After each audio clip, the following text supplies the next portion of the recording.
प्रिय छात्रों, आज के करंट अफेयर्स की क्लास में वीकली करंट अफेयर्स हम आप लोगों के सामने लेकर के आया हूं, जिसमें आपका पहला क्वेश्चन है कि मेडिकल की पढ़ाई को हिंदी में शुरू करने वाला पहला राज्य कौन सा है। तो इसका आंसर हो जाएगा आपका मध्य प्रदेश। और ये मध्य प्रदेश में अमित शाह ने 16 अक्टूबर 2022 को आपका मध्य प्रदेश के भोपाल ज़िले में ही मेडिकल की पढ़ाई को हिंदी में शुरू करने वाला पहला राज्य बना दिया। और इस पहले राज्य में जो भी एमबीबीएस की पढ़ाई होगी वो पहले 3 वर्ष तक इसका माध्यम क्या होगा, तो इसका माध्यम हिंदी होगा। और इस हिंदी माध्यम में जिस लिपि का प्रयोग किया जाएगा वो लिपि है आपका देवनागरी लिपि। अब इस प्रोग्राम के तहत ये जो प्रोग्राम है, ये प्रोग्राम को नेशनल एजुकेशन प्रोग्राम 2020 के तहत इसको जारी किया गया है। तो इस तरीके से अमित शाह ने 16 अक्टूबर 2022 को हिंदी में शुरू करने वाला, मेडिकल की पढ़ाई को हिंदी में शुरू करने वाला पहला राज्य घोषित कर दिया। अब आते हैं क्वेश्चन नंबर 2 पे। और क्वेश्चन नंबर 2 ये है कि किस राज्य ने ऑनलाइन जुए और अन्य ऑनलाइन गेम्स को नियंत्रित करने से संबंधित अध्यादेश जारी किया। तो इसका आंसर हो जाएगा आपका तमिलनाडु। और तमिलनाडु कैबिनेट ने अक्टूबर 2022 में, कब, तो अक्टूबर 2022 में इसके संबंध में अध्यादेश जारी किया। और इस अध्यादेश के तहत जिस तरीके से आपका रमी हो गया, पोकर हो गया, इस प्रकार के ऑनलाइन गेमों से एक तरीके से खतरा बढ़ जाता है। और घर में जो भी बच्चे हैं ये गेम्स खेल करके अपना सारा टाइम इसी में जाया करते हैं और धीरे धीरे इन बच्चों का कैरियर समाप्त हो जाता है। तो इसी को नियंत्रित करने से संबंधित जो अध्यादेश जारी किया वो तमिलनाडु राज्य सरकार द्वारा जारी किया। और इस प्राधिकरण को गेम खेलने, गेम की मेज़बानी करने और ऑनलाइन जुए के लिए विज्ञापन बनाने वाले ऐप को जुर्माना लगाने तथा कैद करने का भी अधिकार होगा। इसके पहले भी तमिलनाडु सरकार ने 2021 में जुए से संबंधित ऑनलाइन गेम पर रोक लगाने के लिए कानून बनाया था, लेकिन अगस्त 2021 में मद्रास हाई कोर्ट ने इसे रद्द कर दिया।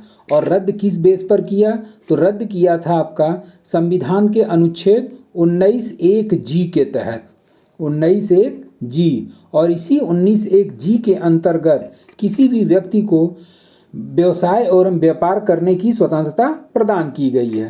तो इस अनुच्छेद के तहत जो पहले तमिलनाडु सरकार ने इस तरीके का अध्यादेश लाया था, उसके संबंध में तमिलनाडु हाई कोर्ट ने इस तरीके के अध्यादेश को रद्द कर दिया। लेकिन पुनः आपका अक्टूबर 2022 में तमिलनाडु सरकार ने इसे अध्यादेश के रूप में ला दिया और जुए को नियंत्रित करने का अध्यादेश जारी कर दिया। अब आते हैं हम लोग अगले क्वेश्चन पे। और क्वेश्चन नंबर आपका 3 है कि देश का पहला स्लेंडर लोरिस अभयारण्य की स्थापना किस राज्य में अधिसूचित किया गया है। तो इसका आंसर हो जाएगा आपका तमिलनाडु। और तमिलनाडु राज्य में 12 अक्टूबर 2022 को आपका पहला स्लेंडर लोरिस अभयारण्य की स्थापना तमिलनाडु में 12 अक्टूबर 2022 को की गई। और ये जो आपका फिगर बन रहा है, ये फिगर जो है स्लेंडर लोरिस का ही है और इसके संबंध में पहले अभयारण्य के लिए अधिसूचित किया गया है। और यह एक तरीके से ये जो जानवर होता है ये छोटा निशाचर स्तनधारी जानवर है जो कृषि फसलों को ये कीटों के माध्यम से काट खाता है। अब आते हैं क्वेश्चन नंबर 4 पे कि प्रधानमंत्री नरेंद्र मोदी ने महाकालेश्वर कॉरिडोर का उद्घाटन एमपी के किस जिले में किया। तो इसका आंसर हो जाएगा आपका उज्जैन। और उज्जैन में आपका महाकालेश्वर मंदिर स्थित है जो कि भारत के 12 शिव के ज्योतिर्लिंगों में शामिल है। और इसका उद्घाटन नरेंद्र मोदी ने 11 अक्टूबर 2022 को किया। और इस प्रोजेक्ट के तहत आपका मंदिर को कम से कम 7 गुना बड़ा करना इनका उद्देश्य है। कितना बड़ा? तो 7 गुना। और इसमें 7 गुना जो बड़ा करने का उद्देश्य है, ये लगभग आपका 2.82 हेक्टेयर में इसका फैलाव होगा। और इसी में आपका एक तरीके से रुद्र सागर झील भी शामिल की गई है। और ये जो महाकालेश्वर मंदिर है, इसका शाब्दिक अर्थ होता है समय के भगवान। महाकालेश्वर यानी कि समय के भगवान, जो कि भगवान शिव को समर्पित करता है। इसके साथ साथ हिंदी पौराणिक कथाओं के अनुसार इस भवन का निर्माण भगवान ब्रह्मा द्वारा कराया गया था। और यह मंदिर जो है वो किस नदी के तट पर स्थित है? तो यह मंदिर क्षिप्रा नदी के तट पर स्थित है। और इसी क्षिप्रा नदी के तट पर भी महाकुंभ मेले का आयोजन किया जाता है। और मंदिर का जो वर्तमान रूप है, इस मंदिर का जो वर्तमान रूप है वो 1734 ईस्वी में मराठा सेनापति राणोजी सिंधो के द्वारा बनाया गया था। तो इस पॉइंट को भी आप नोट कर सकते हैं कि महाकालेश्वर मंदिर का जो वर्तमान रूप है वो 1734 ईस्वी में राणोजी सिंधो के द्वारा बनाया गया। राणोजी सिंधो के द्वारा बनाया गया। और इसी मंदिर को प्रधानमंत्री नरेंद्र मोदी ने एक तरीके से 7 गुना कॉरिडोर के रूप में विस्तृत करने का निर्णय लिया है। अब आते हैं क्वेश्चन नंबर 5 पे।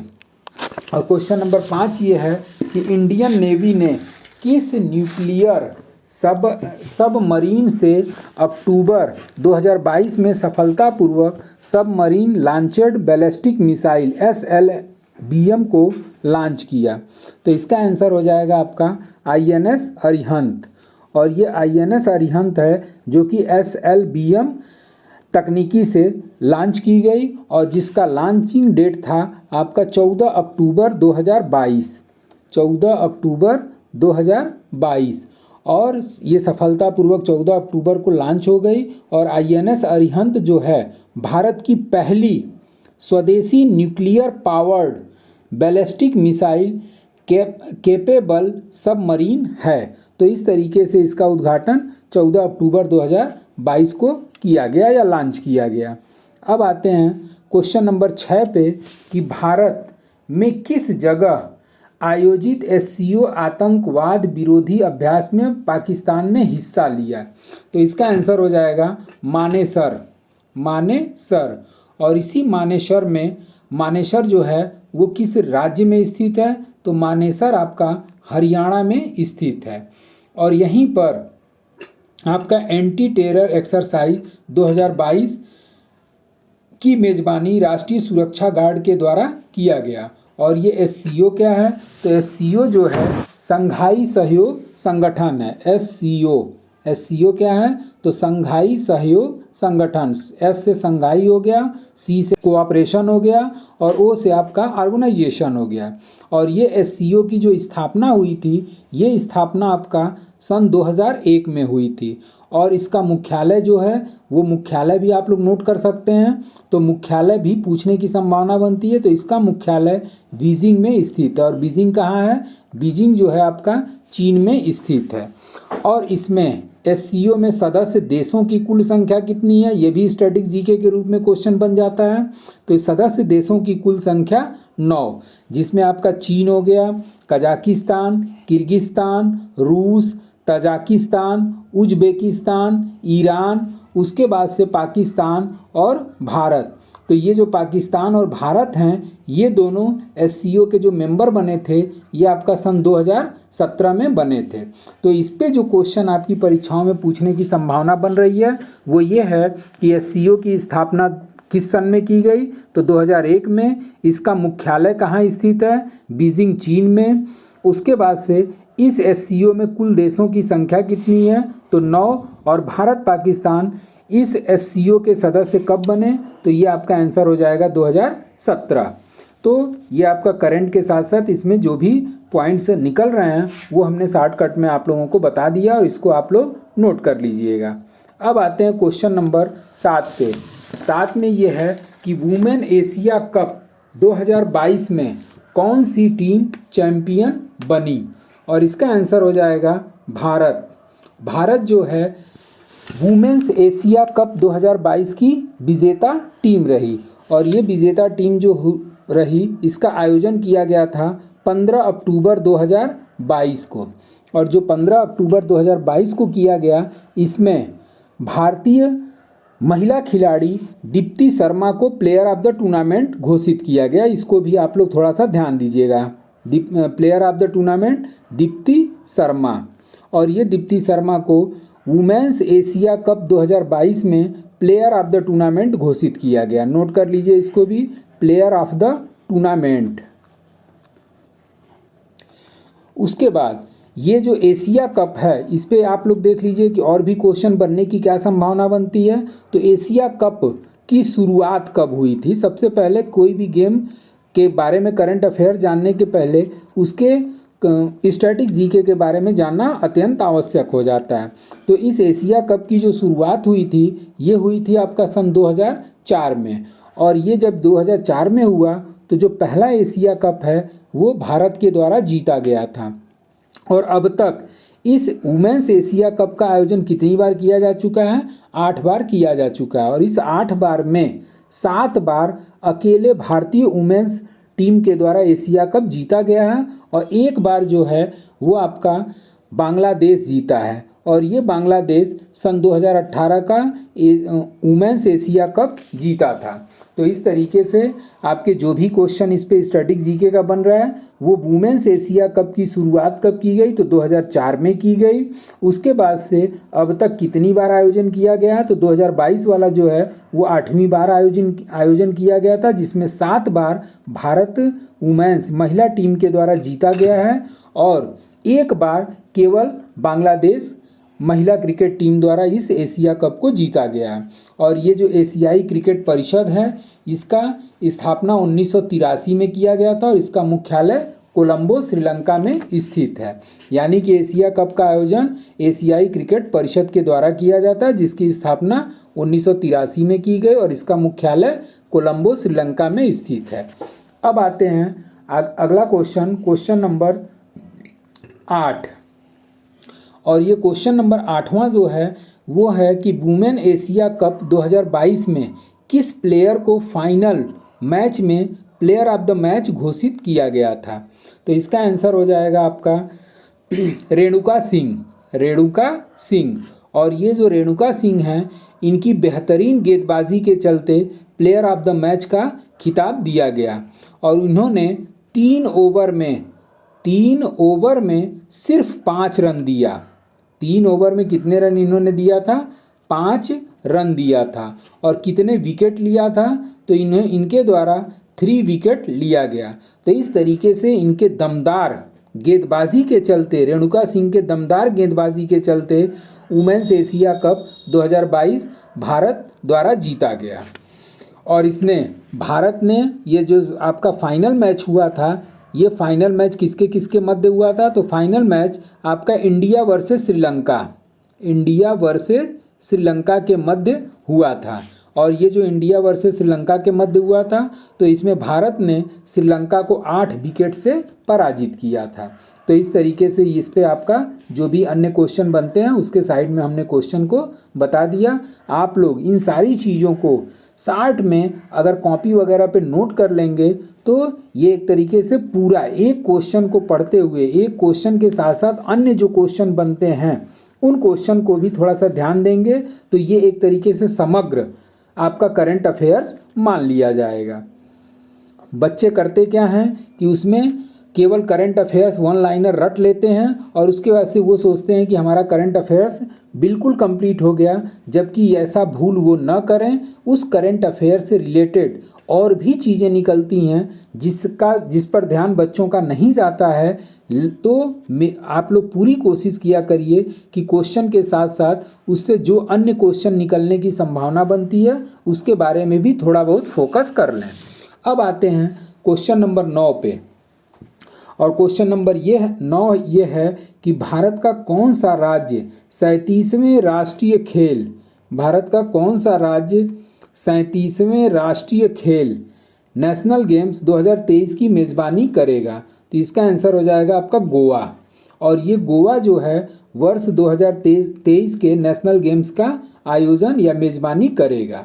और ये जो 36वां राष्ट्रीय खेल था, ये 36वां राष्ट्रीय खेल आपका गोवा में होना था, लेकिन कोविड-19 के कारण इसे स्थगित कर दिया गया। अब इस नेशनल गेम्स 2022 का आयोजन जो है वो गुजरात में हो रहा है और जिसका समापन 12 अक्टूबर 2022 को संपन्न हुआ। ये आपका 12 अक्टूबर 2022 जो है ये गुजरात में होने वाले गेम्स की बात हो रही है, राष्ट्रीय गेम्स की। लेकिन ये जो आपका 37वां, ध्यान दीजिएगा 37वां, और ये 37वां जो राष्ट्रीय गेम्स है ये आपका गोवा में आयोजित किया जाएगा, जिसकी पुष्टि जो है भारतीय ओलंपिक संघ के द्वारा की गई। भारतीय ओलंपिक संघ यानी कि IOA, इंडियन ओलंपिक एसोसिएशन। और इस IOA की स्थापना जो हुई थी वो आपका 1927 में हुई थी। और 1927 में जब हुई तो इसका मुख्यालय कहाँ स्थापित किया गया? तो इसका मुख्यालय नई दिल्ली में स्थापित किया गया। तो इस तरीके से जो भी आपका नेशनल गेम्स का आयोजन होता है वो IOA के द्वारा यानी कि इंडियन ओलंपिक एसोसिएशन के द्वारा आयोजित किया जाता है। और इस इंडियन ओलंपिक एसोसिएशन की स्थापना 1927 में की गई, जिसका मुख्यालय जो है वो नई दिल्ली में स्थित है। तो 37वां राष्ट्रीय खेल 2023 का आयोजन आपका गोवा में आयोजित किया जाएगा। अब आते हैं क्वेश्चन नंबर 11 पे। और क्वेश्चन नंबर 11 ये क्वेश्चन नंबर 10 है। और क्वेश्चन नंबर 10 ये है कि राष्ट्रपति मुर्मू ने किस IIT में सुपर कंप्यूटर सुविधा परम कामरूप का उद्घाटन किया? तो इसका आंसर हो जाएगा IIT गुवाहाटी। और इसी IIT गुवाहाटी में राष्ट्रपति द्रौपदी मुर्मू ने परम कामरूप का उद्घाटन किया।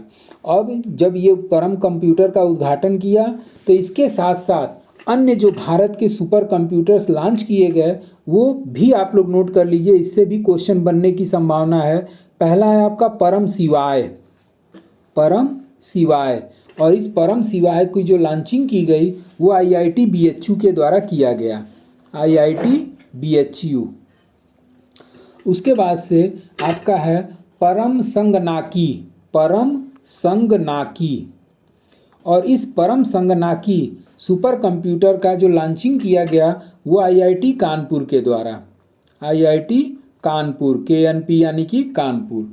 उसके बाद से परम प्रवेग, परम प्रवेग।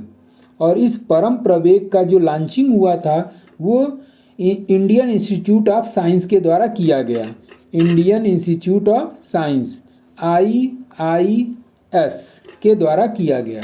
उसके बाद से आपका आ जाता है परम गंगा, परम गंगा। और इस परम गंगा की जो लॉन्चिंग सुपर कंप्यूटर की गई थी वो IIT रुड़की के द्वारा किया गया। तो इस तरीके से एक आपका परम कामरूप हो गया। और इस परम कामरूप का जो उद्घाटन द्रौपदी मुर्मू ने किया वो IIT गुवाहाटी के तहत किया था। अब आते हैं क्वेश्चन नंबर 11 पे। और क्वेश्चन नंबर 11 ये है कि पूर्वोत्तर क्षेत्र के विकास के लिए प्रधानमंत्री की अध्यक्षता वाली केंद्रीय मंत्रिमंडल ने किस योजना को मंजूरी दिया? तो इसका आंसर हो जाएगा PM डिवाइन। इसका आंसर क्या हो जाएगा? PM divine, PM divine. Divine को इंग्लिश में लिखेंगे तब इसका कंसेप्ट और क्लियर हो जाएगा। तो PM डिवाइन, VINE। अब ये परम PM डिवाइन जो है इसका फुल फॉर्म हो जाता है prime ministers development initiative for north east. और ये जो है 2022-23 से लेकर के 2025-26 तक के लिए इसे लागू किया गया है। और जो भी आपका वर्तमान में जो 15वां वित्त आयोग चल रहा है और इस 15वें वित्त आयोग के जो बचे हुए 4 वर्ष हैं उसी के लिए ये PM डिवाइन एक तरीके से मंजूरी दी गई है। अब डिवाइन की योजना क्या है? तो इसकी योजना ये है कि ये 100% वित्त पोषित, केंद्रीय वित्त पोषित एक योजना है जिसके अंतर्गत आपका युवाओं व महिलाओं को सक्षम बनाना है, बुनियादी ढांचे का विकास करना है, सामाजिक विकास परियोजना को विकसित करना है, रोजगार की स्थिति को और ज़्यादा बेहतर बनाना है। तो इस तरीके से पूर्वोत्तर क्षेत्रों के लिए केंद्रीय मंत्रिमंडल ने किस योजना को मंजूरी दिया, तो आंसर हो जाएगा आपका पीएम डिवाइन। अब आते हैं क्वेश्चन नंबर 12 पे, और क्वेश्चन नंबर 12 ये है कि नरेंद्र मोदी ने चौथी वंदे भारत एक्सप्रेस ट्रेन को हरी झंडी दिखाई, यह कहाँ से कहाँ तक जाएगी, तो इसका आंसर हो जाएगा आपका ऊना से नई दिल्ली। और ये ऊना से नई दिल्ली चौथी वंदे भारत एक्सप्रेस ट्रेन को प्रधानमंत्री नरेंद्र मोदी ने हरी झंडी दिखाया।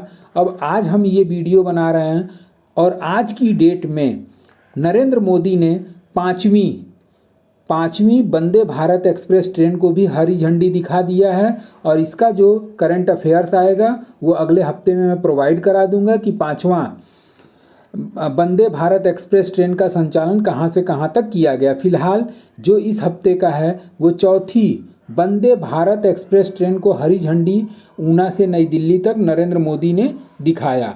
हालांकि अब 5वीं वंदे भारत भी लॉन्च हो चुकी है।